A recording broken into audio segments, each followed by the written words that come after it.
కస్బా వార్తలకు స్వాగతం.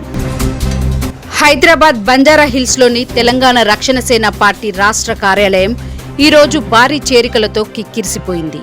ఉమ్మడి ఆదిలాబాద్ జిల్లాకు చెందిన మాజీ మంత్రి, సీనియర్ నాయకుడు బోడ జనార్దన్ నాయకత్వంలో పెద్ద ఎత్తున కార్యకర్తలు, అనుచరులు హైదరాబాద్లోని పార్టీ రాష్ట్ర కార్యాలయానికి చేరుకుని టీఆర్ఎస్ పార్టీలో చేరారు.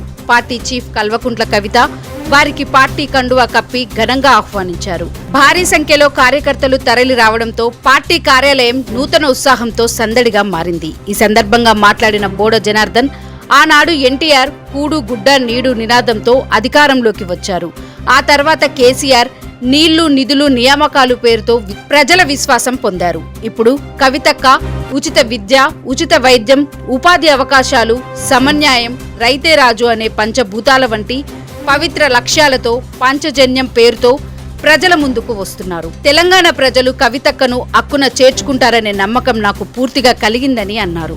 తాను 26 ఏళ్ల వయసులోనే ఎమ్మెల్యేగా ఎన్నికై చిన్న వయసులోనే రాష్ట్ర కార్మిక శాఖ మంత్రిగా పనిచేసిన అనుభవం ఉందని బోడ జనార్దన్ తెలిపారు. తన అనుభవం, తన సేవలను కవిత నాయకత్వంలో తెలంగాణ ప్రజలకు అందించేందుకు సిద్ధంగా ఉన్నానని తెలిపారు. రాష్ట్ర వ్యాప్తంగా తెలంగాణ రక్షణ సేన పార్టీని బలోపేతం చేసేందుకు క్రియాశీలకంగా పనిచేస్తానని పార్టీ కార్యకర్తల సమక్షంలో హామీ ఇచ్చారు. ఈ సందర్భంగా టీఆర్ఎస్ చీఫ్ కల్వకుంట్ల కవిత మాట్లాడుతూ రాష్ట్ర ప్రభుత్వంపై తీవ్ర విమర్శలు గుప్పించారు. కార్మికులకు కనీస వేతన చట్టం ఉందన్న విషయాన్ని ముఖ్యమంత్రి రేవంత్ రెడ్డి మర్చిపోయారని ఆరోపించారు. పార్టీ అధ్యక్షుడిగా ఉన్నప్పుడు ప్రతి కార్మికుడికి 20,000 కనీస వేతనం ఉండాలని డిమాండ్ చేసిన రేవంత్ రెడ్డి ఇప్పుడు 16,000గా నిర్ణయించడం ఆయన రాజకీయ అజ్ఞానానికి నిదర్శనమని విమర్శించారు. రాష్ట్ర వ్యాప్తంగా తిరుగుదాం, ఇంటింటికి పోదాం, అక్కలను, అన్నలను, యువతను, కార్మిక సోదరులను కలుద్దాం, తెలంగాణ రక్షణ సేన పార్టీని బలపరచమని ప్రజలను కోరుదాం. తెలంగాణ ప్రజల ఆశీస్సులతో అధికారంలోకి వచ్చేది మనమే, సీఎం పీఠం కూడా మనదే అని కవిత ధీమా వ్యక్తం చేశారు. రానున్న ఎన్నికల్లో అత్యధిక శాసనసభ స్థానాలు గెలుచుకొని అధికారంలోకి వస్తామని కవిత స్పష్టం చేశారు.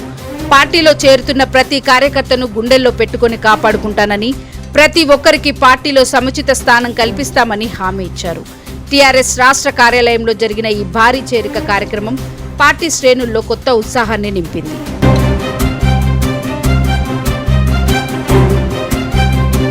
Thank you for watching Kasba news channel. నిరంతర వార్తల కోసం ఛానల్ ని సబ్స్క్రైబ్ చేసుకుని పక్కనే ఉన్న బెల్ ఐకాన్ ని క్లిక్ చేయండి.